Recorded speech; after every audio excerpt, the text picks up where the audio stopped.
Good morning student. Naveen senior secondary school की online classes में आप सभी विद्यार्थियों का स्वागत है। मैं दीपक गौतम आज वापस क्लास 12th की कृषि जीव विज्ञान विषय का अध्ययन कराने जा रहा हूँ। आज अध्याय 13 जो हमारा चल रहा था उस पर प्रकाश डालेंगे। हमारा एक परजीवी चल रहा था लीवर फ्लूक।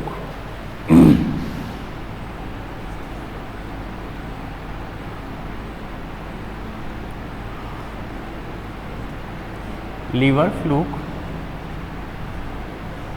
और उस लीवर फ्लूक के जीवन चक्र पर हमने प्रकाश डाला था। लीवर फ्लूक का जीवन चक्र। आज हम लीवर फ्लूक का महत्व देखेंगे।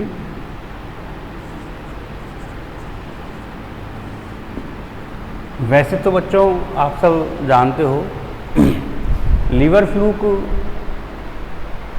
जो परजीवी है उससे किसी भी प्रकार का लाभ होने की संभावना नहीं है, बल्कि इससे हानियां ही होनी है।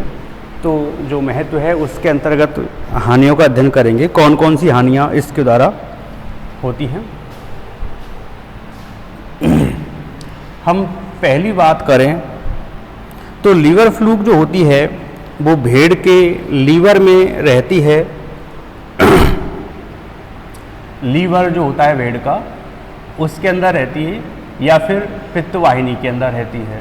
तो इस वजह से क्या होगा, इन दोनों क्षेत्रों पर अत्यधिक संक्रमण पाया जाता है और कई सारे प्रभाव प्रकट होने लगते हैं भेड़ के अंदर या उस परपोषी के अंदर।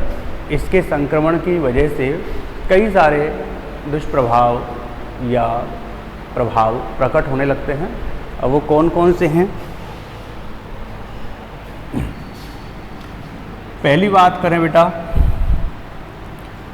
जब लीवर के अंदर इसका संक्रमण अत्यधिक हो जाता है तो लीवर की जो क्रियाशीलता होती है वो घट जाती है। लीवर की क्रियाशीलता घट जाएगी जिससे उस परपोषी की जो उपापचयी क्रियाओं की दर है वो भी घट जाती है। शरीर में होने वाली जो पाचन वगैरह की जो क्रिया होती है वो घट जाएगी। भोजन ठीक प्रकार से नहीं कर पाएगा वो। दूसरी बात करें पित्ताशय में, जो इसका पित्ताशय होता है उसके अंदर कैल्शी भवन के कारण कैल्शियम के क्रिस्टल बनने लग जाते हैं और पथरी बन जाती है। जो इसके परपोषी का जो जबड़े होते हैं इन जबड़ों पर छाले जैसी रचनाएं बन जाती हैं और इन छालों के अंदर पानी भरा रहता है।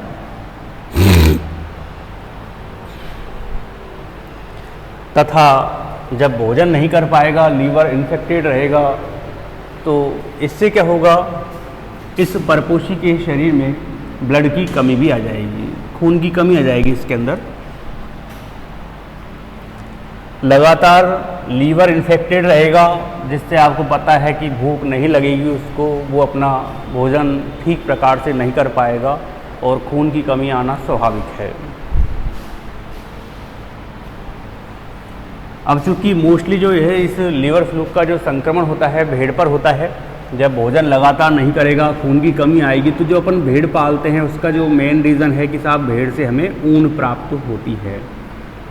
तो क्या होगा, यदि लीवर इन्फेक्टेड है तो जो इसके शरीर पर जो ऊन आनी चाहिए वो ऊन आकर के और अपने आप ही झड़ने लगती है, किसी काम की नहीं रहती। तो भेड़ का जो हम पालन करते हैं मोस्टली करते हैं कि साहब उससे लंबे लंबे बाल हों और उसकी अच्छी मात्रा में ऊन प्राप्त हो। बाल इसके छोटे रह कर के ही और वो झड़ने लगते हैं, इसीलिए हमें एक उच्च क्वालिटी की ऊन प्राप्त नहीं हो पाती।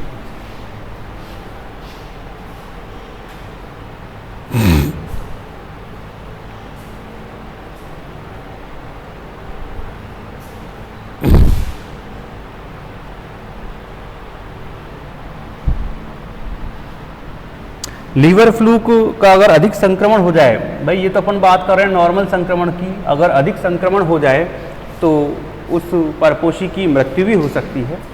तो इस प्रकार से लीवर फ्लूक का जो महत्व है वो यही है कि इससे हानियाँ ही हानियाँ हैं, लाभ की संभावनाएं नहीं हैं। इसके बाद हमारा इस चैप्टर के अंदर एक आखिरी परजीवी रह जाता है लीवर फ्लूक के बाद में, और वो है एस्केरिस।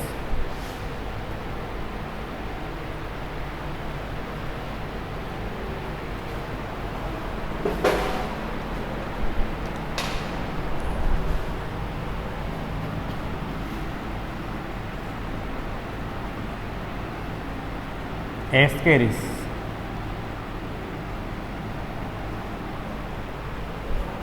इस एस्केरिस का यदि हम वैज्ञानिक नाम देखें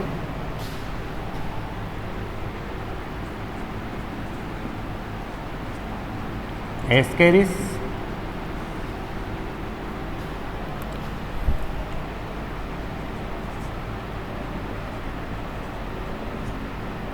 लुम्ब्रिकाइड्स।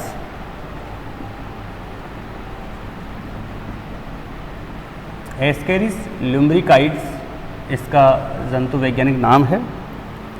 ये जिस संघ में आता है, संघ है इसका निमेटोडा।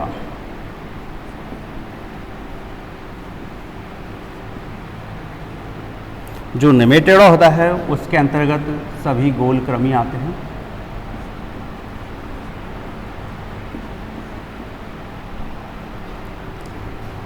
गण की बात करें, एस्केराइडिया।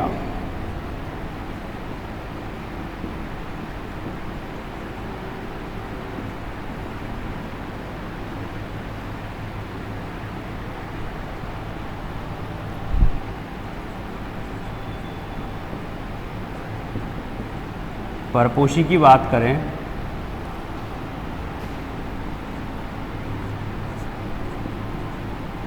मनुष्य, सुअर, घोड़ा, भैंस, गिलहरी,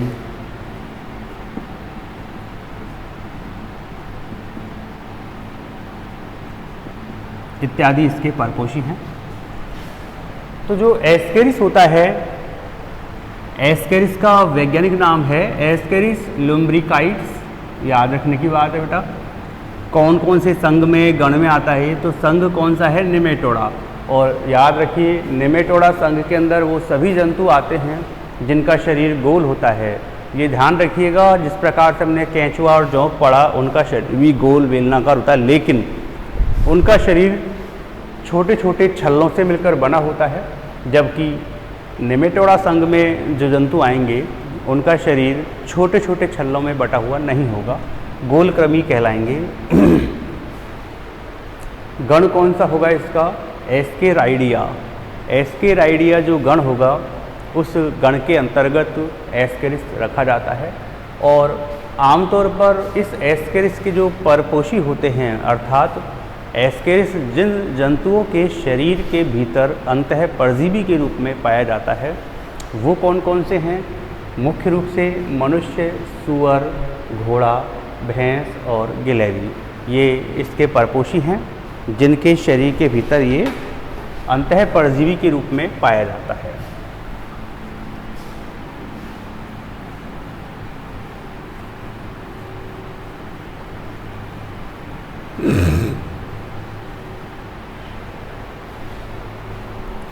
इसके बाद बेटा बात करें हम इसकी विशेषताओं की, तो मुख्य रूप से मनुष्य की आंत्र में अंतः परजीवी के रूप में पाया जाता है। मनुष्य की जो आंत्र होती है उसमें मिलेगा ये अंतः परजीवी के रूप में। आप लोगों ने देखा होगा जो छोटे बच्चे होते हैं, जो साल 2 साल 3 साल तक के बच्चे, जैसे अगर मीठा खाते हैं तो उनको रात्रि काल में चुन्ने खाते हैं, तो जैसे हम चुन्ने कहते हैं वो चुन्ने ही वास्तव में क्या हैं, एस्केरिस हैं। और ये गुदा छिद्र या मलद्वार में पाए जाते हैं।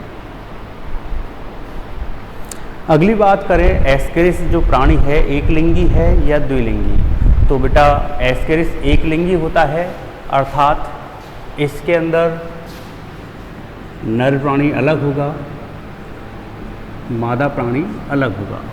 नर और मादा दोनों अलग अलग पाए जाते हैं। नर की लंबाई कम होती है, मादा की लंबाई ज़्यादा होती है इसमें।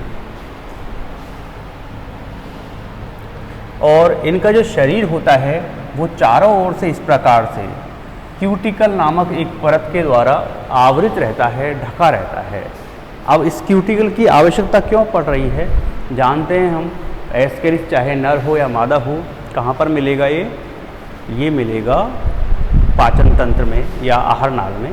और चूँकि आहार नाल में विभिन्न प्रकार के पाचक रस पाए जाते हैं और उन पाचक रसों के कारण एस्केरिस का शरीर का भी पाचन हो सकता है। तो इसीलिए इसको सुरक्षा प्रदान करने के लिए इनके स्किन के चारों तरफ एक खोल या एक आवरण मिलता है और वो आवरण होता है क्यूटिकल। क्यूटिकल क्या करेगा? सुरक्षा करेगा इनके शरीर की, हमारे शरीर के विभिन्न प्रकार के पाचक रसों से। तो ये पाचक रसों से बचाव करने का काम करेगा। इसका जो अग्र छोर होता है, अगला सिरा होता है, वो त्रिकोणाकार होता है। इस प्रकार से त्रिकोणाकार होगा वो, और उसी पर क्या मिलता है? हमें मुख मिलता है। नर एस्केरिस की लंबाई कम होगी, बताया था आपको मैंने, और जो मादा एस्केरिस है उसकी लंबाई ज़्यादा होती है। जबकि नर एस्केरिस इस प्रकार से पीछे से कुछ मुड़ा हुआ भी होता है।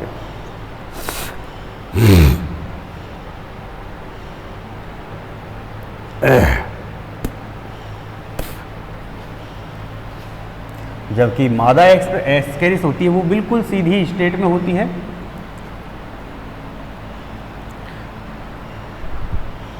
खास बात, एस्केरिस चाहे नर हो या मादा हो, उसकी संपूर्ण सतह पर बाहर से आपको इस प्रकार से 4 लंबी लंबी जो है धारियाँ दिखाई देती हैं। 4 लंबी लंबी अनुदैर्घ्य धारियाँ दिखाई देंगी, चाहे नर एस्केरिस हो या मादा एस्केरिस हो। अब बेटा यदि इनको गौर से देखा जाए तो 2 जो धारियाँ हैं उनके मध्य लगभग 150 के आसपास हल्की हल्की धारियाँ होती हैं। तो इसका मतलब टोटल जो धारियाँ हैं 150 को यदि 4 बार काउंटिंग करें तो लगभग 600 के आसपास धारियाँ मिलती हैं। लेकिन हम अगर स्थूल रूप से देखें तो हमें केवल पूरे शरीर पर 4 ये अनुदैर्घ्य और गहरी धारियाँ दिखाई देंगी। तो ये इसकी विशेषता है। दूर से देख के पहचान सकते हैं हम लोग कि धारियाँ अगर हैं तो वो एस्केरिस होगा, और धारियों की टोटल काउंटिंग होगी 4 अनुदैर्घ्य धारियाँ होंगी। एस्केरिस अब चूँकि मानव की आंत्र में रह रहा है, वहाँ पर उसे उचित मात्रा में वायु नहीं मिल पा रही है। इसीलिए अगर श्वसन की बात करें तो एस्केरिस में वायवीय श्वसन नहीं मिलता। भाई जो जीव बाहर वायु में खुले में है उसमें तो वायवीय श्वसन मिल जाता है, लेकिन एस्केरिस तो हमारी आंत्र में रह रहा है, इसीलिए इसमें वायवीय श्वसन नहीं मिलेगा। कौन सा मिलेगा? अवायवीय श्वसन। अवायवीय श्वसन पाया जाता है एस्केरिस के भीतर।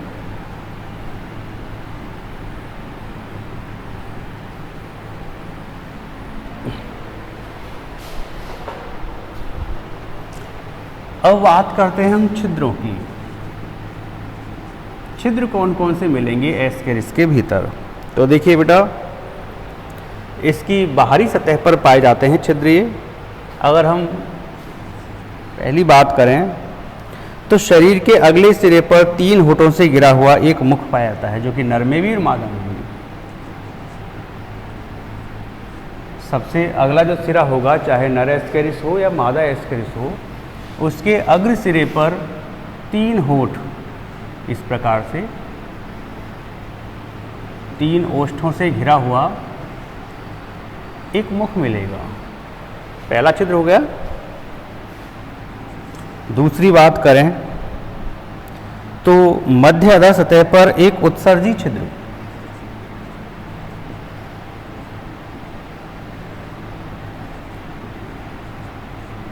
उत्सर्जी जो छिद्र मिलेगा वो कहाँ पर मिलेगा? मध्य अधर। अधर का मतलब नीचे वाली सतह पर मिलेगा, और इसके द्वारा ये जो उत्सर्जक पदार्थ होते हैं उनका त्याग करते हैं।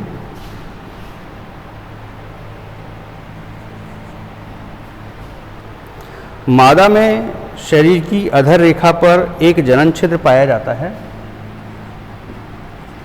जो मादा एस्केरिस होगा उसकी अधर सतह पर एक मिलेगा जनन छिद्र। और अगर नर की बात करें तो नर में मिलता है अवस्कर द्वार।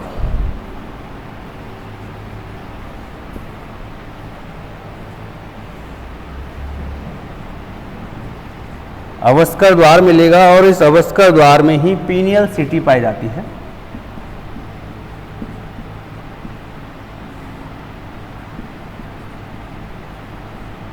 पीनियल सिटी इस प्रकार, जिस प्रकार से अवस्कर द्वार है, इसमें से निकले हुए दो इस प्रकार की रचनाएं होंगी जो कि पीनियल सिटी कहलाएगी। और जब मैथुन की क्रिया होती है उस समय ये पीनियल सिटी मादा एस्केरिस के जनन छिद्र में अंदर प्रवेश करके और उसको खुला रखने में सहायता करती है। तो ये अवस्कर द्वार कहाँ पर मिलेगा? नर एस्केरिस के शरीर में पाया जाएगा। मादा एस्केरिस के शरीर में अवस्कर द्वार नहीं पाया जाएगा। बेटा वो पहले भी बता रखा है, अवस्कर द्वार क्यों बोला इसको, गुदा छिद्र क्यों नहीं बोला गया? क्योंकि इस द्वार के द्वारा ही मल भी निकलेगा और जननिक पदार्थ भी निकलेगा, इसीलिए इसको नाम दिया गया है अवस्कर द्वार। जबकि मादा एस्केरिस के अंदर अवस्कर द्वार नहीं पाया जाएगा। तो ये जो है अब तक हमने देखा इसकी संरचना के बारे में।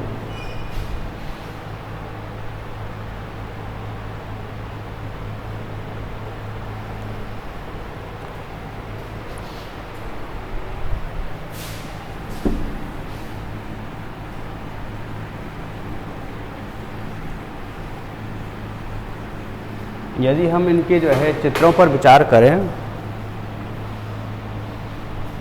तो इस प्रकार से नर एस्केरिस है, इसका एक अगर रफ डायग्राम बनाया जाए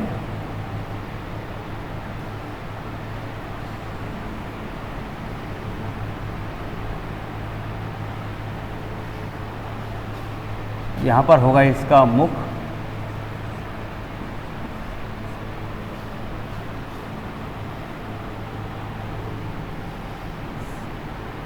इस जगह पर होता है बाहरी छिद्र,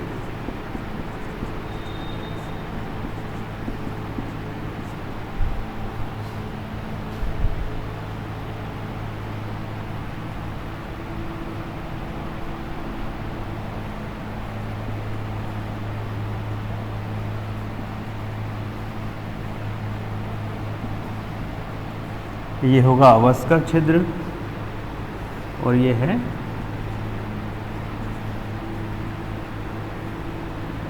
पीनियल सिटी।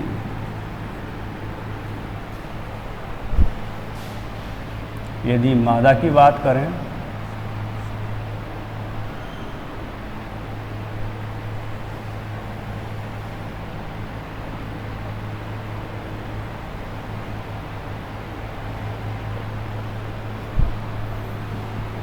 अग्र सिरे पर वही 3 ओष्ठों से घिरा हुआ मुख होगा,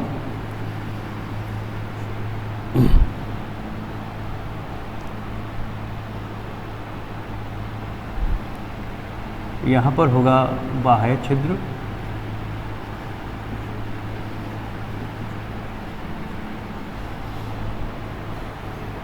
इस जगह पर होगा जनन छिद्र,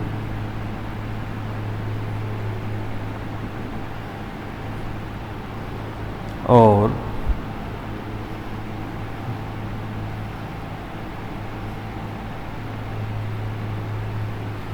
इस प्रकार से मादा एस्केरिस के शरीर में भी आपको छिद्र दिखाई देंगे।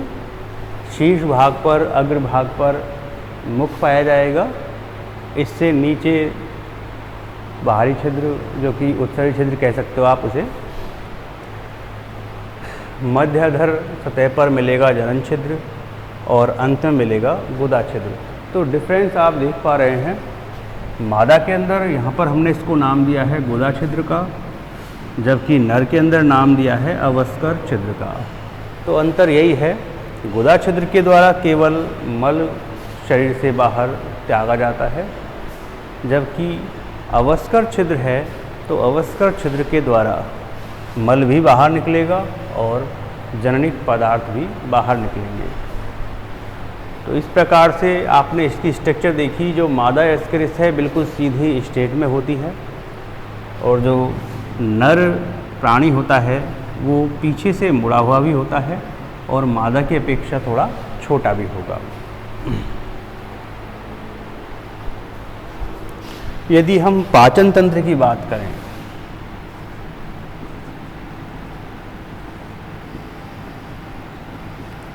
एस्केरिस में जो पाचन तंत्र होता है उसमें कौन कौन से भाग पाए जाते हैं?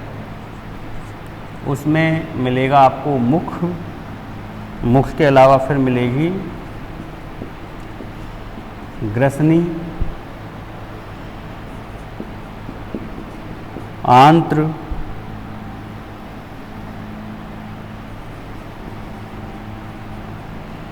मलाशय। ये पार्ट आपको पाचन तंत्र में पाए जाएंगे। जो नर का मलाशय होता है, नर का जो मलाशय है वो किस में खुलता है? अवस्कर छिद्र में खुलता है, जबकि मादा का जो मलाशय होगा वो कहाँ पर खुलेगा? गुदा छिद्र में। तो डिफरेंस ध्यान रखिएगा।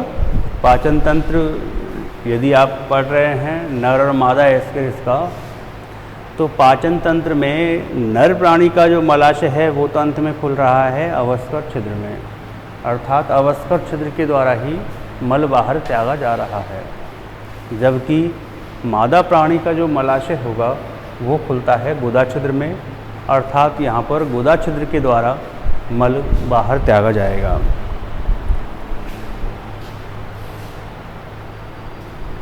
अब बात करेंगे बेटा हम एस्केरिस के जीवन चक्र की।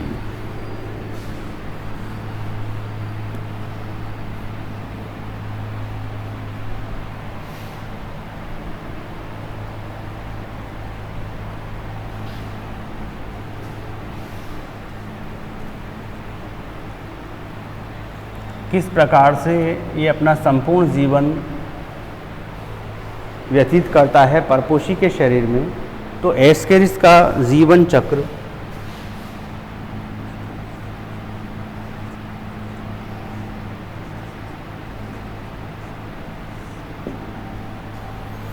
इसको समझने के लिए हम एक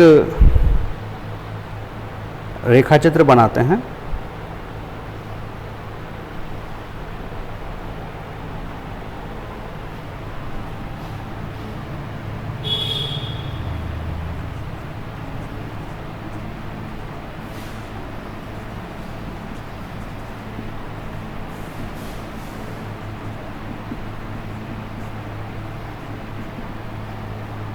मनुष्य की छोटी आंत्र में पाए जाते हैं नर व मादा एस्केरिस, दोनों मिलते हैं।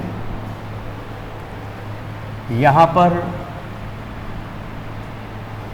मैथुन की क्रिया होगी,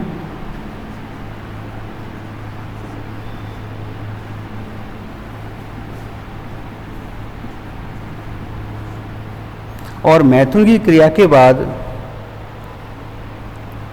जो अंडे त्यागे जाएंगे, कठोर आवरण युक्त अंडे,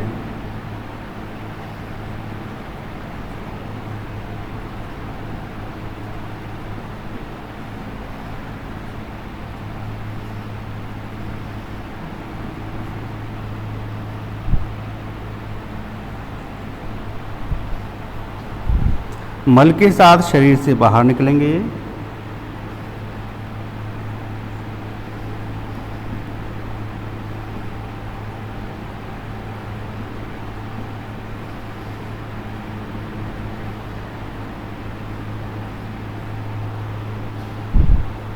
अनुकूल ताप, नमी और ओटो की उपस्थिति।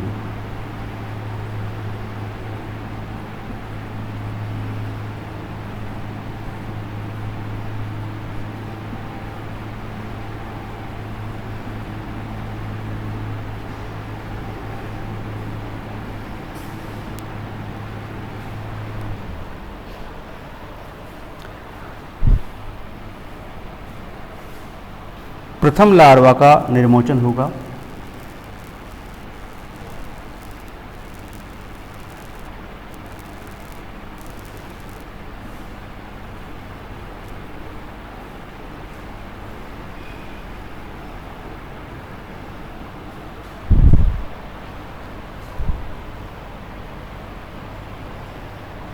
इसके बाद लार्वा की दूसरी अवस्था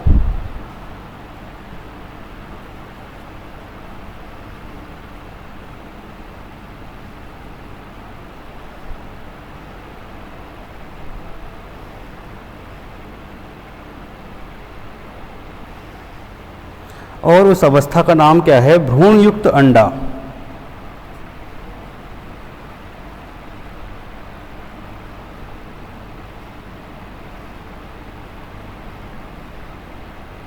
और यही अवस्था कौन सी होती है? संक्रमण अवस्था।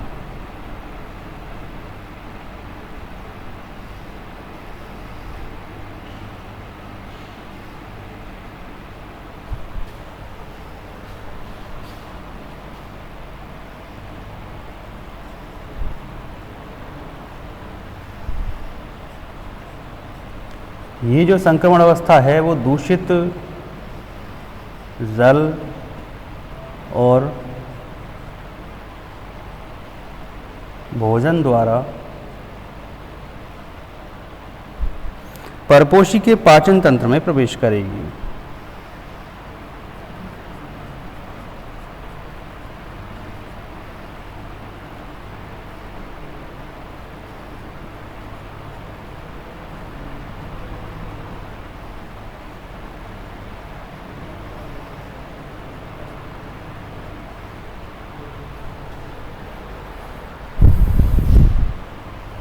परपोषी के पाचन तंत्र में क्या होगा? अंडों का आवरण घुल जाएगा।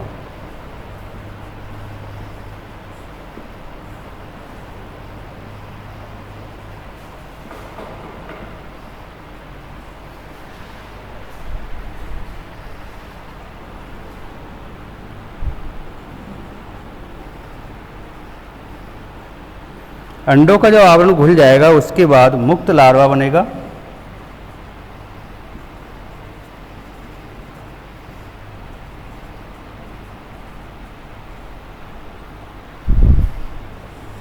यकृत निवाहिका तंत्र में प्रवेश करेगा।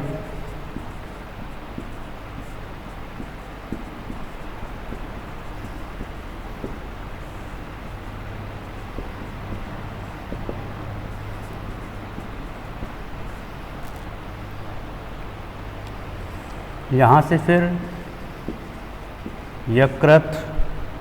यकृत से हृदय से फुफ्फुस,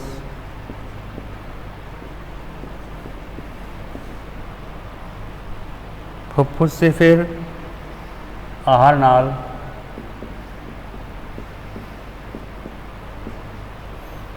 और आहार नाल से फिर आंत्र, और यहाँ से फिर वयस्क में रूपांतरण,